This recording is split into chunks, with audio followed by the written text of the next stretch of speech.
Around Dodge City and in the territory on west, there's just one way to handle the killers and the spoilers, and smoke. The story of the violence that moved west with young America, and the story of a man who moved with it. I'm that man, Matt Dillon, United States Marshal. The first man they look for and the last they want to meet. It's a chancy job, and it makes a man watchful and a little lonely.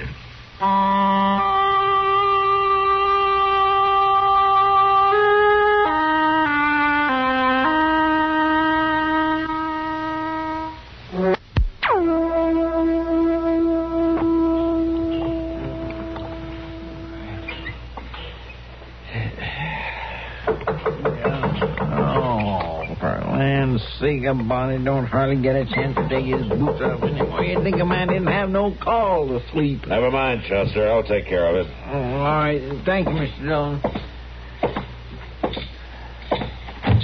Yeah? I'd like to see the marshal. I'm the marshal. Come in. My name is Cassius Mayhew. I'm sorry to disturb you at this hour, Mr. Dillon, Matt Dillon. That's all right, Mr. Mayhew. Won't you sit down? Yeah, thank you. Well, what can I do for you? My journey westward has been interrupted by the illness of my wife. Oh, I'm sorry to hear that. And I'm gravely worried. I was taking her to a dry climate for her health. That's the purpose of the trip.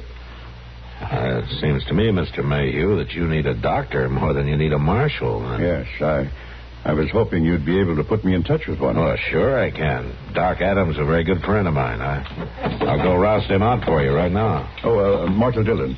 Yeah? There's another purpose for my visit to your office.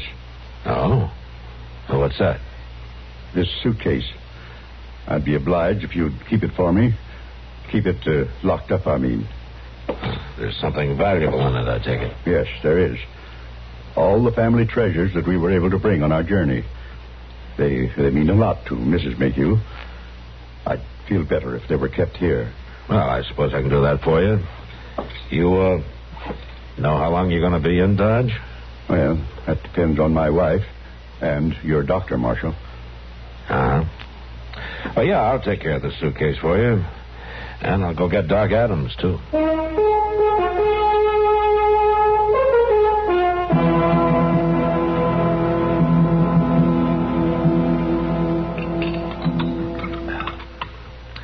Go ahead, Doc. Eat up. Chester told me that he had 3 helpings of that stew. Well, that's no recommendation. Chester's got 4 stomachs, like a camel.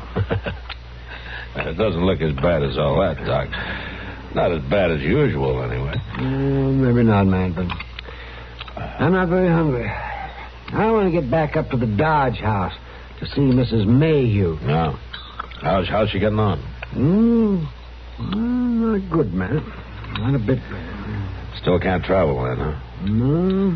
Between you and me, be a long time before she's able to head west. How's the old man taking it? Well, he's taking it hard, man. Oh, well, he's the soul of devotion and taking care of his wife. Nobody could be kinder and more patient.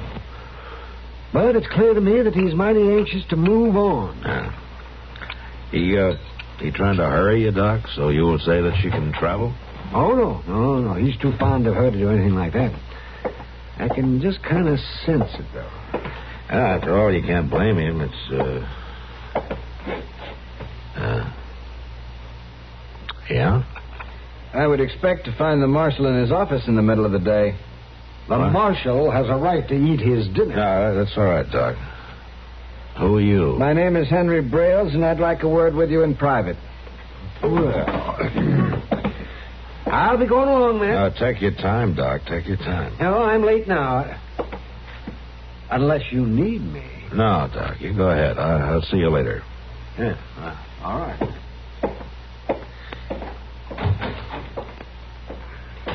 Okay, Mr. Brailes, what do you want? An office is the proper place to transact business. If you don't have anything to say to me, you're wasting both our time. All right, Marshal, but we'll have to go to your office anyway. Oh, what for? Why, to open the suitcase, of course. Are we going to open the suitcase? Why, certainly. The suitcase left with you by Cassius Mayhew the other night. Oh? Well, go on, Mr. Brailes. You seem to have this all worked out. Why, it's perfectly simple, Marshal. Cassius Mayhew is my brother-in-law. He left the family home very suddenly to take this trip. I followed him. I want to be sure that he's not making off with some of the things that belong to me. Mrs. Mayhew is your sister, huh? She is? And did you know that she's a very sick woman? So I understand. You haven't been to see her? No, Marshal. When I accosted Mayhew and he told me you had the suitcase, I felt it was important to see you at once. Now, if you come with me, we can open it. Just a minute, Brailes. I can save you the walk. What do you mean? I'm not going to open that suitcase unless Mayhew himself tells me to do it. But I tell you, I have a right to see what's in there. I'm a member of the family. You're not acting much like one. Well, I certainly am. Sounds to me like you're more interested in the suitcase than in your sister. Marshal, it is your duty. It's my duty to protect property around here, including anything left in my care. Now, you better go on, Mr. Brailes. I want to finish my dinner. But the law... You let me worry about the law, huh? Now, Jack. Yeah? When you got time, I'll have another cup of coffee. Sure, Marshal. Coming right up.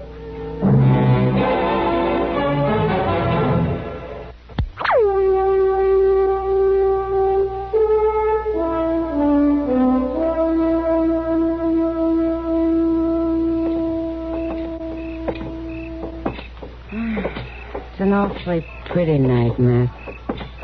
I enjoyed the walk. Yeah, so did I, Kitty.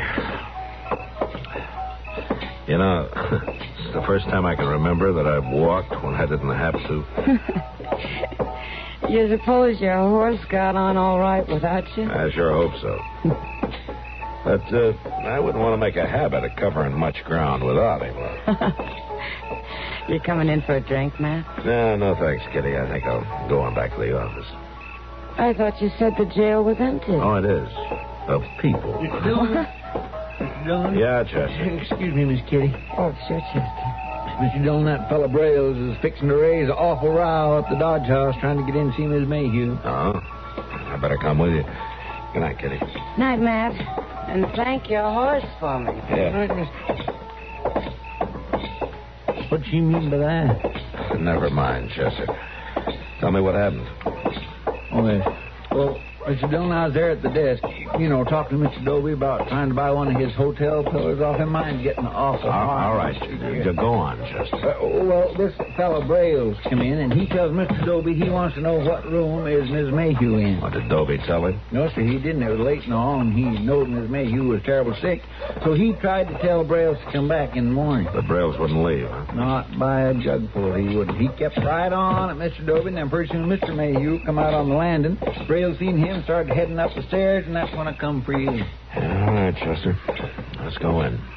And you have no right, sir, to keep me from seeing my sister. I'm going in that room. I would respect the necessity of shooting you, Henry. Oh, Mr. Dillon, Mr. Mayhew's got one of them little derringers. Yeah, hold it up there. You better put that gun down, Mr. Mayhew. Marshal? I demand to see my sister. You sure picked a funny time for it. He has no right to keep her locked up in a strange town, not letting her be seen by a member of her own family. I am protecting her health, Marshal. I don't intend to allow her to be distressed by anyone. You mean you don't want to ask any questions about what's in that suitcase? That's what you mean. Get down those stairs, Brailes. I wouldn't want to have to push you. This is outrageous treatment, Marshal. It'll Dillon. get a lot more outrageous if you don't do what I say. Now go on, get out of here. I'll go, for now. But no country marshal's going to deprive me of my rights. I'll be back. You can count on that. I'll be here.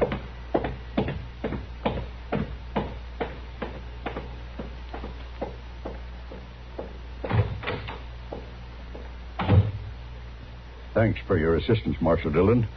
You spared my wife an ugly scene. Yeah. And I think I'd keep that derringer in my pocket if I were you. Well, I'm not a shooting man, Marshal. I've never even owned a pistol before. But Mrs. Mayhew thought I might need protection on the journey. Yeah. Well, sometimes a man needs protection from his own gun, Mr. Mayhew. Yes, Marshal, I understand. It will not happen again.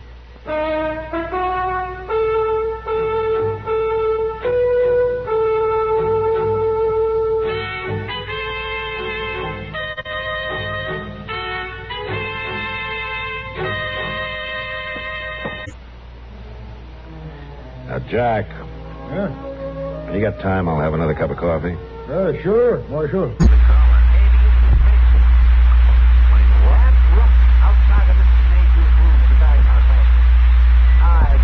I don't know where you got your information, Doc, but I was trying to stop it. You're doing your best to keep a woman alive. And grown men stage a riot outside of her door. I tell you, it just makes you wonder. No, I don't blame you, Doc. I'm sorry it happened.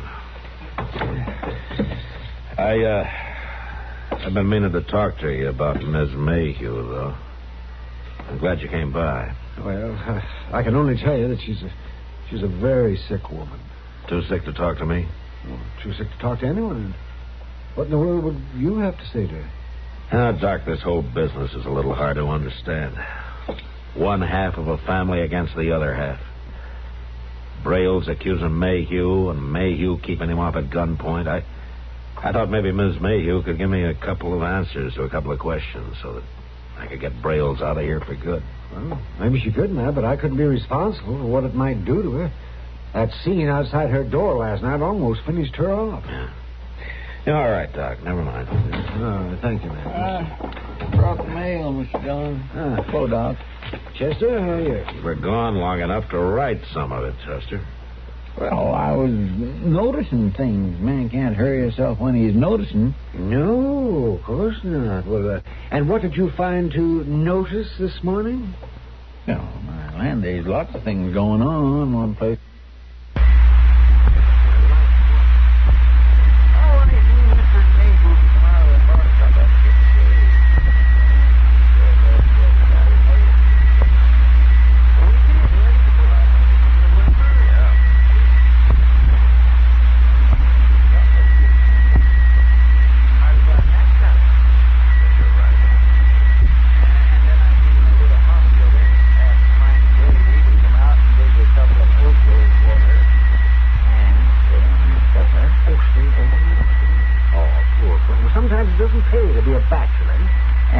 Seen that Braille fellow? What was he doing?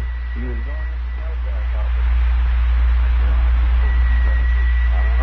going We will have to bet that he'll be the first one to see that we find out.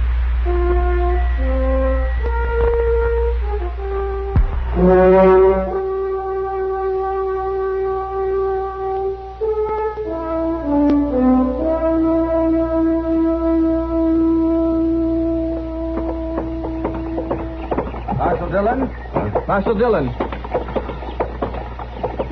You can go get the suitcase now. We've come to open it. This is Sheriff Dyer from St. Louis. Hello, Sheriff. Marshal. You're a long way from home, Sheriff. The suitcase is right inside the marshal's office. Mr. Braille's, I'll handle this. That's what I've come to do. Well, handle it then. You've come all the way from St. Louis about that suitcase? Yes, Marshal Dillon, I have. My office received a telegram. Yeah, I'll bet you did. I don't deny sending it. Maybe I should explain a little further. Both Mr. Braille's and Mr. Mayhew are from old St. Louis families. I've known them personally for years. And you probably know that Mrs. Mayhew's a very sick woman. Indeed I do. Here are my credentials. If you don't mind, let's you and me have a look at that suitcase. You know that Mayhew doesn't want Braille's to open it. Mr. Braille's won't be opening it, Marshal. We will. All right, then. Come on inside. The suitcase is in back. You stay here, Braille's. But I think it would be best if you followed Marshal Dillon's advice, Mr. Braille. Come on, Sheriff.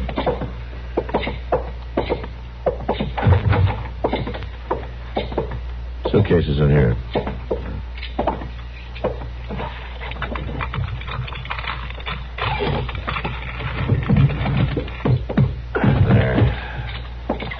I've got a couple of keys I think will fit.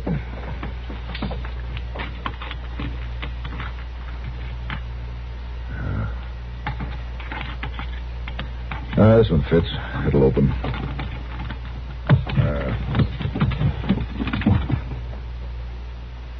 Wow. I don't see any of the family valuables Brails was talking about, but that looks like an awful lot of money to me.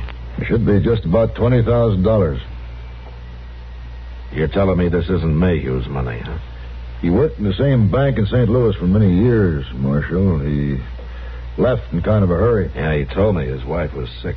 And this money disappeared on the same day. Oh, I see. I'm sorry. I'm really sorry. Mr. Mayhew was a highly respected man. It's hard to blame a man for trying to save his wife, isn't it? It is for a fact. Well, Marshal, shall we go across the street? I've got a right to know what's... There's nothing here that concerns you, Mr. Brails. That money. Cassius stole all... I knew there was something wrong. I was right. I bet you feel fine about this, Mr. Brails. I think we better go, Marshal. I'll go with you. As Marshal Dillon said, this does not concern you. I have a right to confront him. As you wanted to confront your dying sister? You stay away from me, Brails. From now on.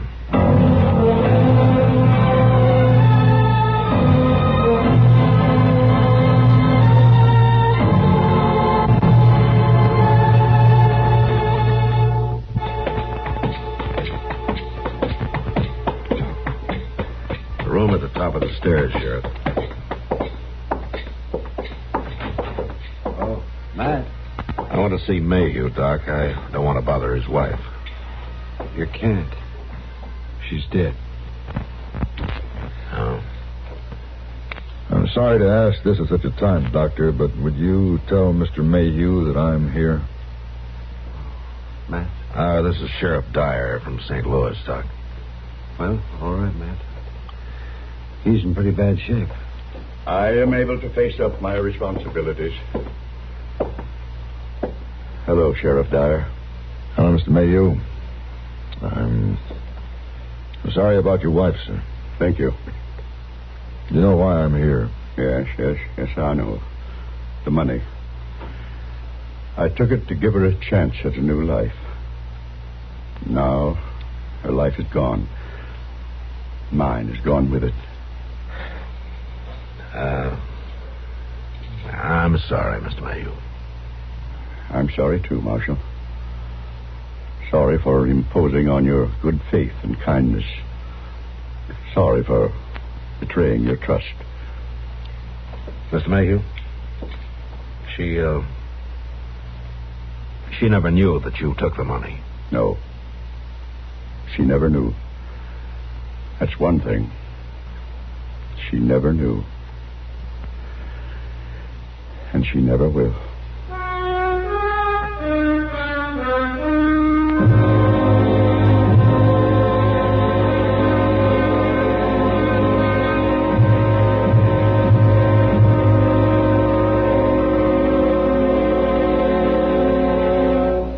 Welcome, William Bendix. Nobody can act up to par with a nasty cold. I check my cold distress the fast way, with 4-way cold tablets. Yes, tests of 4 leading cold tablets proved 4-way fastest acting of all. Amazing 4-way starts in minutes to relieve aches, pains, headache, reduce fever, calm upset stomach, also overcomes irregularity. 4-way's the fast way to relieve those cold miseries. Then you feel better quickly. 4-way cold tablets, only 29 and 59 cents. And now a word about another fine product of Grove Laboratories. Do you know you can actually improve the appearance of your hair while you free yourself from itchy, unsightly dandruff? It's true. Fitch Dandruff Remover Shampoo contains no harsh ingredients whatever, yet it reaches right down to the scalp to get rid of every trace of embarrassing dandruff.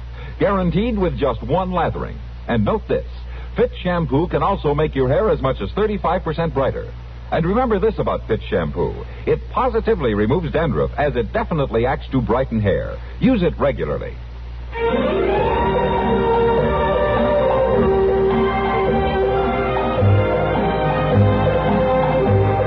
Gunsmoke. Produced and directed by Norman Macdonnell, stars William Conrad as Matt Dillon, U.S. Marshal. The story was specially written for Gunsmoke by Marion Clark, with editorial supervision by John Meston. Featured in the cast were Ralph Moody and Harry Bartell. Farley Bear is Chester, Howard McNear is Doc, and Georgia Ellis is Kitty.